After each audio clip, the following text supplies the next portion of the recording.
Review of దృశ్యం 3. అసలు ఎందుకు థర్డ్ పార్ట్ తీశారో, ఏమనుకుని తీశారో, ఏం చేద్దామని తీశారో వాళ్ళకు కూడా తెలిసుండదు. ఫస్ట్ 2 పార్ట్లు పెద్ద హిట్ అయినాయి. మూడో పార్ట్ తీసేయాలి, డబ్బుల్ని క్యాష్ చేసుకోవాలి. ఓకే, అంతే వాళ్ళ మైండ్ సెట్. అంతేగాని దానికి ఒక స్టోరీ ఉండదు, ఏమీ ఉండదు. అసలు ఎందుకు తీశారో వైనం ఉండదు. మన మీద రుద్దుతాకి తప్ప. వెంకటేష్ గారైతే చాలా మంచిగా ఎస్కేప్ అయ్యారు ఆ 'దృశ్యం 3' నుంచి. మంచి పని చేశారు అని అనిపించింది సినిమా చూసిన తర్వాత. అండ్ సినిమా రివ్యూ గురించి మాట్లాడుకునే ముందు మన ఛానల్‌కి కొత్తగా వచ్చిన వాళ్ళు ఎవరైనా ఉంటే సబ్స్క్రైబ్ చేసుకొని ఆ పక్కనున్న గంట సింబల్‌ని క్లిక్ చేయండి. మనం ఏ వీడియోస్ పెట్టినా ముందుగా మీకు నోటిఫికేషన్స్ వస్తుంటాయి. Thank you guys. రివ్యూలోకి వెళితే 'దృశ్యం 3' సినిమా అయితే జస్ట్ యావరేజ్ కూడా కాదు. డెడ్ స్లీపే సినిమా. అసలు నాకైతే నిద్రే వచ్చేసింది. అంత దారుణంగా ఉంది సినిమా. ఏమీ లేదు. ఫస్ట్ హాఫ్ మొత్తం అదే జరుగుతుంది. ఏమీ లేదు. ఆ కొత్త క్యారెక్టర్‌లు ఇంట్రొడ్యూస్ చేశారు. అక్కడక్కడే జరుగుతుంది. మాక్సిమం నిద్రొచ్చేలా ఉంటుంది. ఏమీ లేదు. ఇంకోటేంటంటే అది కొత్త మలయాళం మూవీ వల్ల మనకు ఆ క్యారెక్టర్‌లు కూడా పెద్దగా టచ్ చేయడం ఆళ్ళెవరో తెలియని మూలన మనకు ఇంకా నిద్రొచ్చేస్తుంది సినిమా. అదేంటంటే చాలా సేపటికి తెలుస్తుంది. ఏమీ జరగదు సినిమా. అక్కడక్కడే తిరుగుతా ఉంటుంది సినిమా. ఏమీ ఉండదు ఫస్ట్ హాఫ్ మొత్తం.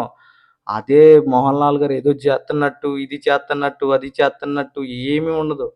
సెకండ్ హాఫ్‌లో కూడా సెకండ్ హాఫ్ ఒక స్టార్ట్ అయిన సగం వరకు కూడా ఏముండదు. మళ్ళీ అదే తిరుగుతా ఉంటది సినిమా. పోలీస్ చుట్టూరు, అది చుట్టూరు ఏదో పీకుదాం, ఏదో పొడిచేద్దాం అన్నట్టే తిప్పుతారు. ఆ క్లైమాక్స్ పోర్షన్ ఒక్కటి చూస్తే అర్థమవుతుంది. ఓకే, ఫస్ట్ నుంచి ఇది చేశారా అని. అంటే ఆ క్లైమాక్స్ వల్ల సినిమా క్లైమాక్స్ ఒకటి బావుంటుంది. ఒక 20 మినిట్స్.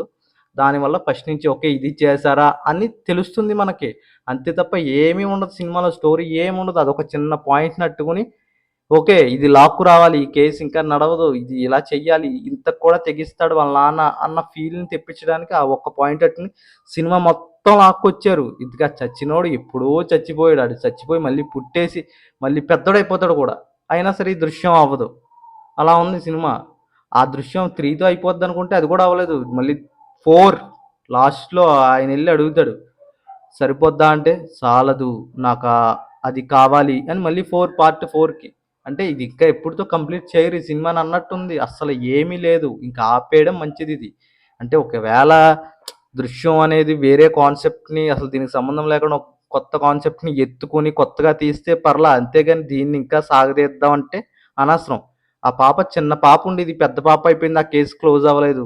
కేస్ క్లోజ్ అవ్వకపోతే పక్కన పెట్టి ఏమీ లేకుండా లాక్కెళ్తన్నా ఉన్నారు సినిమా. నాకైతే ఫస్ట్ పార్ట్‌లోనే స్టోరీ అయిపోయిందన్న ఫీలొచ్చింది 'దృశ్యం 1లో'. బట్ 'దృశ్యం 2' తీశారు. ఏం తీశారా అనుకుంటే ఓకే, 'దృశ్యం 2' అలా అలా లాక్కెళ్లారు సినిమాని. ఓకే, గుడ్ అనిపిచ్చింది.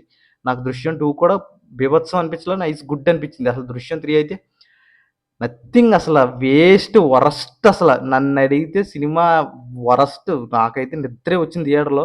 నాకు ఏ దశలో కూడా సినిమా నచ్చలేదు. ఆ క్లైమాక్స్ ఒక 20 మినిట్స్ అయితే కొంచెం ఎంగేజింగ్‌గా అనిపిచ్చింది తప్ప ఏమీ లేదు గైస్ సినిమా. మీరు చూసుంటే ఎలా ఉందో కింద కామెంట్ చేయండి. చూడని వాళ్ళుంటే చూసి ఎలా ఉందో చెప్పండి. నాకైతే అంతగా ఏం అనిపించలేదు. డెడ్ స్లీప్ అసల. స్లీప్ అంటే స్లీపు.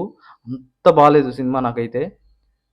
ఇది గైస్ నా రివ్యూ. నా రివ్యూ మీకు నచ్చితే లైక్ చేయండి, షేర్ చేయండి. మన ఛానల్‌ని సబ్స్క్రైబ్ చేసుకోండి. Signing off HK talks.